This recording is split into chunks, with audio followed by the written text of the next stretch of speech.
Okay, I am standing here in the middle of the 2nd and 3rd Corps Field Hospital site here in Gettysburg.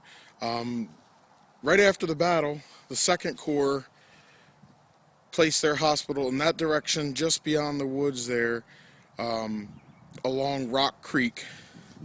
And then this open field here and these heights is called Red Hill. And then down beyond there was the Jacob Schwartz home. Back in the distance here to the left, you can see that squared off building there just to the right of the trees. That is the current day Village Theater, which just beyond that is where the Aaron Shealy farm is. And then White Run runs all the way down here just beyond this tree line at the bottom, and then splits right about here and comes this way to Rock Creek. Now, in July, August, and September of 1863, these grounds were grounds of great suffering, and the barns that were these field hospitals were full of soldiers, and many a soldier laid out in the open meadows of this field just here and then just beyond that tree line.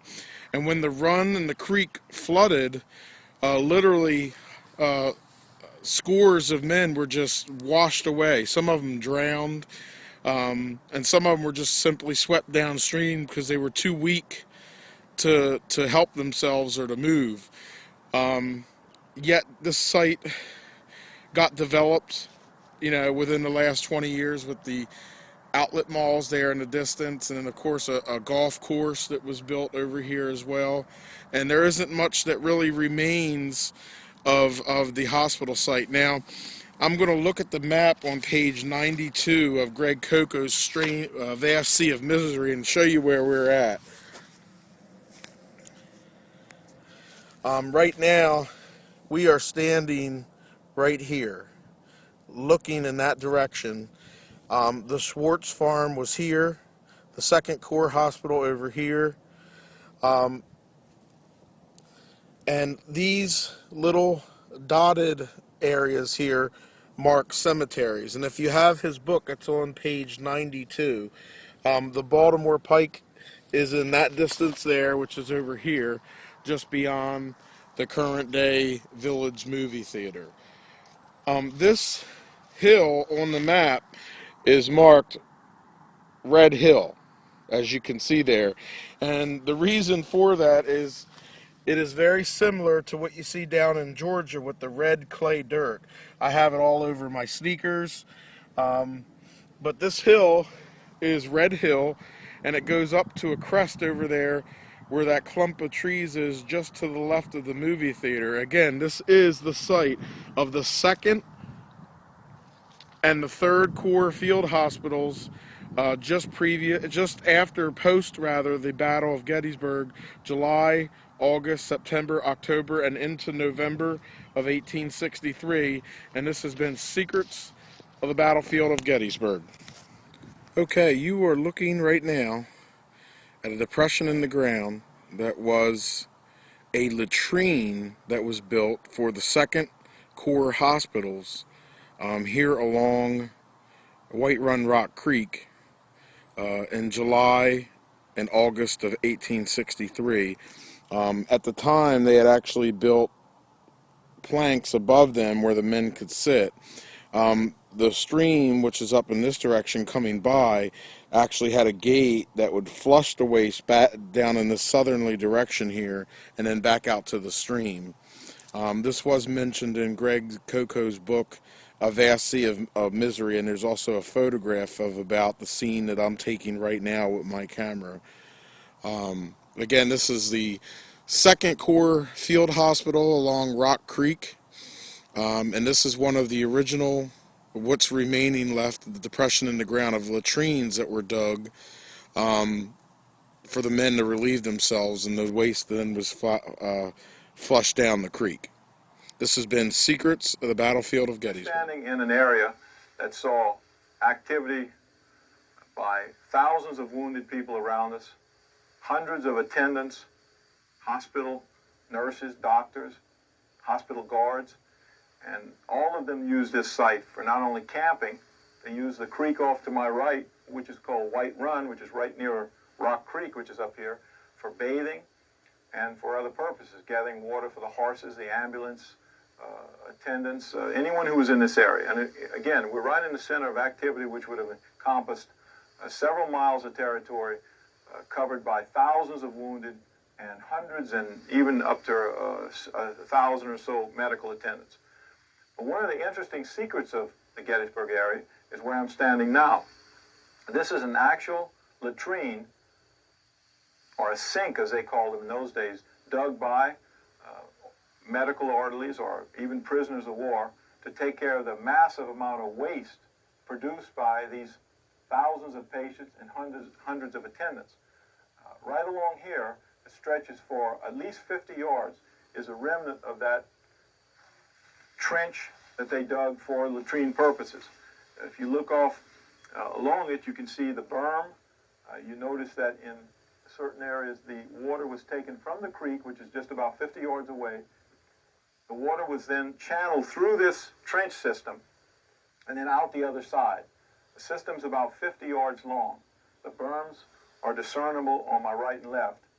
At the time of the Civil War, these would have been much deeper, of course, and the waste from the people who used the latrines, and of course there would have been platforms built of wood along here where they could sit and use the latrines in comfort, but they were right along the creek here where then the creek washed away the waste products, and all that's left today is this, almost looks like a series of trenches or military trenches or breastworks, but in fact is the latrine for the Second Corps Hospital. The hospital, the first position of this hospital was off to my right along the creek, and later when it flooded and there were sections of it that were too damp and too moist for the comfort of the wounded, they moved it up to the high ground on my left. And then finally to the third position up near the Schwartz farmhouse, and then the clover field that we saw, which has a round top in the background. So I consider this a quite interesting little feat of engineering, using the natural flow of the water to clean out the waste of this large latrine. This could have accommodated at one time easily 30 or 40 people. In '76, I lived about a half a mile from here on a farm called a Schaefer farm, which had been used as an aid station for the wounded at Battle of Gettysburg. In fact, in that farm was it was the place where General Sickles was taken after his amputation. In those years, I used to wander back into this area and visit the sites of the 5th Corps, 2nd Corps, 3rd Corps, 1st Corps field hospitals. This particular site that we're in now, I discovered several graves, 6 or 8 graves on this little hill near Rock Creek. I believe it's the only place in the Gettysburg area that you can still see original graves from the Battle of Gettysburg. In these places that don't look like they did 132 years ago, were men that were buried who died of wounds received in the Battle of Gettysburg. At one time, a friend of mine named Stanley Phillips from Maryland came down and said, well, why don't we check and see if these really are graves? They look like graves. He was familiar with seeing them in Virginia. He cleaned out several of them using his metal detector and did find some objects. In one of them, we found a button or two, and another a suspender buckle and a bullet and odds and ends like this. And in one of the graves, Stan Phillips found a couple of bone fragments, which we see here, one jawbone with even some teeth remaining, a bullet which appeared to have been fired, which could have been the bullet that killed the soldier, but that's no way to prove that, a New York State button, coat button, and 2 United States, what they call eagle buttons that were on the blouses of Union infantrymen. So this was just one of the graves that he did excavate that had some material in it. In other of the graves, we did find other pieces, other buttons. Sometimes we found, for instance, suspender buckles, other buttons. In fact, we found another New York button, bullets, and sometimes even a bone fragment or two. But most of the graves had been cleared out and cleaned thoroughly, so there wasn't too much left behind. Most of these graves, of course, were excavated after the Battle of Gettysburg in the months of October, November into 1864, when they were establishing the new National Cemetery. And all of these bodies were removed to the National Cemetery. But a lot of the graves were hurriedly excavated, disinterred, and they left behind relics. Most of the relics like bone chips and bone fragments, would have been long gone. But in one, because of the soil being what it was, we did find a few pieces. Now, in other graves, he did find relics. So all through this area, there are still some of these 1863 Union graves right on the Second Corps Hospital. And I think this is very unusual and fascinating, because it's the only place of all of the 11,000 killed and mortally wounded where you can see their final resting place.